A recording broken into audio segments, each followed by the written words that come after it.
Honourable Members, I received the following letter from the Honourable Vincent Tazia, dated 28 July 2020. Dear Mr Clerk, the purpose of this letter is to inform of my resignation from my role as Speaker of the House of Assembly in the South Australian Parliament, effective immediately. I thank the staff of the Parliament and the Members of Parliament for their contribution during my term.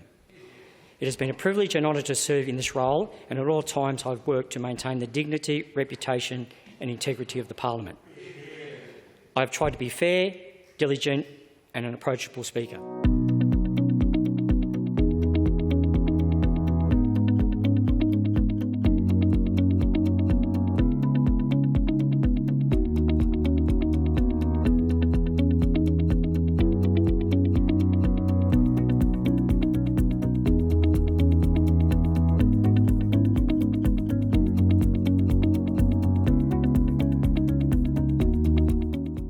A vacancy in the position of Speaker does not allow for another member to act in that role. Therefore, when statutory, administrative and public responsibilities assigned to the Speaker arise, they are put off until the vacancy is filled. When the House meets without a Speaker, the Clerk acts as the Chairman and decides who may speak. Mr Premier.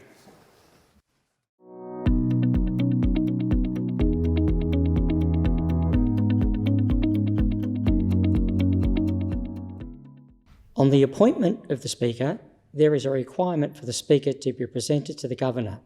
This involves the Speaker, together with members of the House, proceeding to Government House. In anticipation of the appointment of the Speaker, the Clerk is required to contact Government House to arrange a suitable time for the Speaker to be presented to the Governor.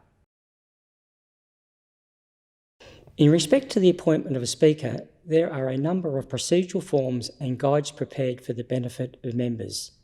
Potential nominees, proposers and seconders are provided with guides as to what they need to say and when they need to say it in order to nominate a member for the role of Speaker.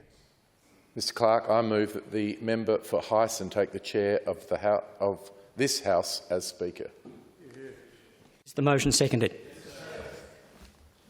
The member for Hyson. Nomination. Ballot papers need to be prepared and ready for use in the case of a ballot or ballots being required. Preparation for the business of the House to be transacted after the appointment of the Speaker needs to be confirmed, as the House could immediately resume normal business.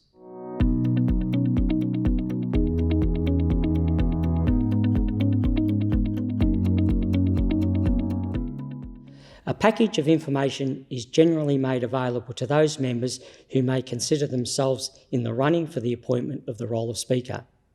Members can also arrange a meeting with the Clerk to discuss the appointment process and any other tips or guidance they may require.